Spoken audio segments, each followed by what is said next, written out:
हर खबर पर आपकी नजर बेताब समाचार।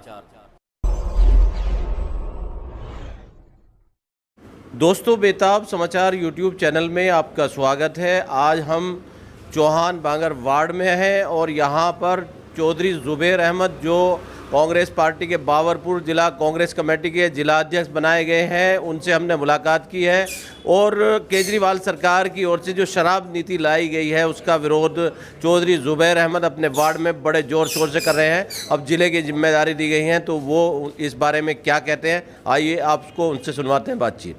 जुबैर अहमद साहब जो बाबरपुर जिला कांग्रेस कमेटी का जिला अध्यक्ष बनाया गया है, सबसे पहले तो चौधरी जुबैर साहब आपको बाबरपुर जिला अध्यक्ष कांग्रेस कमेटी का अध्यक्ष बनाए जाने पर बहुत बहुत मुबारकबाद। बहुत बहुत शुक्रिया भाई। आप कैसा महसूस कर रहे हैं, आपको जो ये जिम्मेदारी दी गई है तो इसका निर्वहन किस तरह से करेंगे? खुशी है, पार्टी का आभार है, धन्यवाद है, शुक्रिया है कि इतनी बड़ी जिम्मेदारी के लायक उन्होंने मुझे समझा। जो जिम्मेदारी उन्होंने मुझे दी है उस पर खरा उतरेंगे और बेहतर काम करके दिखाएंगे। तो यहाँ संगठन में जो कमजोरी है और कांग्रेस कमेटी जो है जिस तरह से आम आदमी पार्टी से जो लड़ाई लड़नी चाहिए उसमें कमज़ोर साबित हो रही है, तो उसे कैसे दूर करेंगे आप? कमज़ोर साबित नहीं हो रही है। हमारे जो जिला अध्यक्ष अभी तक थे कैलाश जैन जी, वो मजबूती से काम कर रहे थे। अब अनुभव और जोश दोनों मिलकर साथ में काम करेंगे तो और बेहतर करेंगे। अभी शराब के ठेके के मामले में आपने चारपाई डाल करके वहाँ विरोध प्रदर्शन किया था, तो इस मामले में आपका प्रदर्शन कब तक जारी रहेगा और ये लड़ाई कब तक आप जारी रखेंगे? प्रदर्शन नहीं था, हमने रिक्वेस्ट की थी सभी दुकानदारों से, क्योंकि एक ही रोड है जिसमें शराब का ठेका खुल सकता है ब्रह्मपुरी रोड पे हमारी साइड में। तो हमने रिक्वेस्ट की थी कि कोई भी अपनी जगह किराए पे ना दे। इत्तेफाक से हमसे रिक्वेस्ट करने से पहले एक आदमी दुकान किराए पे दे चुका था, उसको भी हमने बड़ी रिक्वेस्ट की, समझाया, वो नहीं माना। तो हमने उसके यहाँ वर्क स्टॉप का नोटिस लगवाया एमसीडी की तरफ से, क्योंकि वो कंस्ट्रक्शन कर रहा था, उसका कंस्ट्रक्शन का काम रुकवाया। लेकिन उसके बावजूद भी वो मान नहीं रहा था।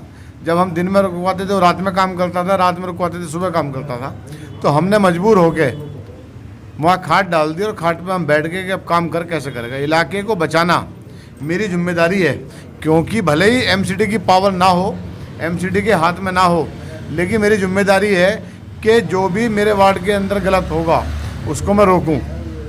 इसीलिए मैं वहाँ खाट डाल के लेटा था और अल्लाह का शुक्र ये है कि अभी तक मैं उसमें कामयाब हूँ। और आज ही जो दुकान का मालिक था जिनने किराए पे दिया था, उसके मैसेज बार बार आ रहे हैं कि मैं अपनी दुकान किराए पे नहीं दूंगा, मैं वापस उनसे कैंसिल कर रहा हूँ अपना एग्रीमेंट। अगर वो कैंसिल कर देगा तो वेल एंड गुड। आपके वार्ड में केजरीवाल सरकार कितनी शराब की दुकानें अलॉट करने जा रही थी? मेरे वार्ड में ही नहीं साहब, पूरी दिल्ली में वार्ड वाइज उन्होंने पॉलिसी बनाई है। एक वार्ड के अंदर 3 दुकानें, हर वार्ड में 3 दुकानें हैं। पहली बात तो जो रेजिडेंशियल एरिया होता है उसमें शराब की दुकानें होनी नहीं चाहिए, और होती भी नहीं थी, दूर होती थी। अभी सरकार नई पॉलिसी लाई है वार्ड के हिसाब से। ये तो कमर्शियल कॉम्प्लेक्स के अंदर या मॉल वगैरह के अंदर होती है, और जिसको पीनी है वो दूर भी जा सकता है लेने के लिए।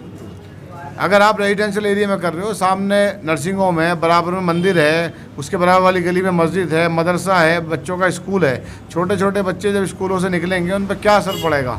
अगर कोई गलती से उस राह की तरफ चला गया और भटक के उसने शराब का सेवन कर लिया तो हमारी आने वाली जो नस्लें हैं वो बर्बाद होंगी, उसका नुकसान होगा।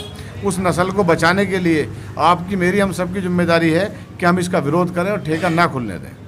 तो अब आप क्या पूरे जिले में इसका विरोध करेंगे? 100% पूरे ज़िले में करेंगे। अब तक मेरे पास वार्ड की जिम्मेदारी थी, अब कांग्रेस की तरफ से ज़िले की मिली है तो पूरे ज़िले के अंदर करेंगे। एक बात और है, जब मेरी ताकत भले ही ना हो रोकने की, लेकिन जब अल्लाह के यहाँ इस बात का सवाल होगा कि जब ठेके खुले थे तो जब तू क्या कर रहा था, तो कम से कम मेरी गिनती ठेके रोकने वालों में होगी, खुलवाने वालों में नहीं होगी। जब आने वाली नस्लें हमसे पूछेंगी कि जब जगह जगह शराब परोसी जा रही थी तो हमारे जो बड़े थे वो क्या कर रहे थे, तो उसमें भी गिनती हमारी रुकवाने वालों में होगी, खुलवाने वालों में नहीं होगी।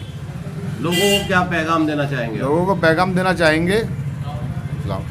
देना चाहेंगे कि हर हालत में ये बुराई है, हर समाज में बुरी मानी जाती है। किसी भी धर्म, किसी भी समाज में शराब को अच्छा नहीं माना जाता। और मैंने तो जितने शराबी अब तक देखे हैं, कोई भी शराबी अपने बच्चे को शराबी नहीं बनाना चाहता, भले ही वो खुद पीता हो। वो चाहता है कि उसके बच्चे शराबी ना बने। जब उसके बच्चे शराब से बचाना चाहता है तो इलाके को भी शराब से हमें बचाना है, और इसके लिए जितनी हमारी ताकत है, जितनी हमारी हैसियत है, हम उसके हिसाब से लड़ेंगे और इसको रोकेंगे। बहुत बहुत शुक्रिया। इंशाल्लाह। शुक्रिया।